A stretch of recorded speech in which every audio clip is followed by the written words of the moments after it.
Let's talk Teflon. Do you need it? Do you not need it? What is it? If you put a shower head in without it, what will happen? We're gonna myth bust all that right now. Before we get into the test, let's talk about what Teflon tape is. It is polyfluoroethylene, something like that. It's some crazy chemical that the DuPont company manufactured in order to reduce friction. But wait a minute, Dave. I thought Teflon tape was a thread sealing tape. Well, yes, it does. We'll get back to that later. Okay, we got a flow restrictor in this with no gasket, no Teflon. Boom, she gone. She's leaking. Next up, we have Teflon tape only, no gasket. We're gonna wrap this thing around 3-4 times, and all of these tests we are doing with the flow restrictor right now. I will show you later how to remove that. In addition, all of these tests we are doing just hand tight. We are putting no wrenches. I'm putting roughly the same amount of pressure. I'm doing it as scientifically as possible, and she leaking. Let's go ahead and get this polytetrafluoroethylene off here so we can get ready for our next test, which is going to be with the gasket with no Teflon. We are going to tighten this just about the same as the other ones. And let me know in the comments what you think is going to happen here. Dramatic pause. Oh, wait a minute. We don't need Teflon. Teflon doesn't seal threads. What's going on here? We got the water running, and I think there may be a teensy tiny little bit of water coming out. So for our final test, we are going to put a gasket, a shower head without the flow restrictor, and some Teflon tape on and see how it does. Yeah, we're good to go. Look at that pressure, and there is no leak. Okay, the moment that you've all been waiting for.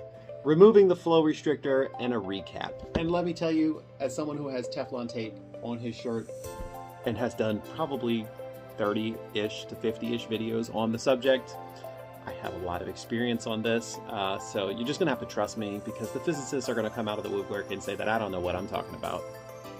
Okay, so if you want to increase your pressure on the shower head, the first thing you're gonna do is remove the gasket, which I just did with a little screwdriver, and then inside of here, there is a black O-ring. That's the first thing to take out, so we'll go ahead and see if we can pick this thing out with a screwdriver here.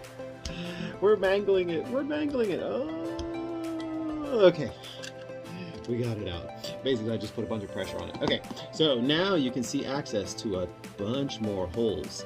But if that's not enough for you, you can remove it entirely. Let me show you how. All right, so some of them you can grab it with a needle nose pliers. Some of them are like this, and there's not really much to grab on. So I've got a screw and a drill. We're gonna drive it in a little bit until it's sticking out like that. And I can't pull it out by hand. I'm gonna need a pair of pliers here. Let's see. All right, we're back with a pair of pliers. Go ahead, rip that sucker out. There you go. Now, if you look inside, there is much more room for volume, pressure, velocity. Anytime you have these restrictions in there, it's gonna slow down the water flow. So after my testing, I would recommend that everybody put their gasket back in at this point. If you have a gasket with a screen on it, that's totally fine. And then I would recommend 2 to 3 wraps of Teflon tape on top of the fixture. It's gonna help lubricate the threads so that you're gonna be able to seat this thing in without having to get a big channel locks on it. Do you really need the Teflon? Not really. In this case, it's more of a lubricant, in my personal, humble opinion, who have been working on this stuff for 15 years. So take that for what it is. Thank you for watching. If you haven't already, smash the subscribe button, smash the like button, leave me a comment for the algorithm. Until next time, bye-bye.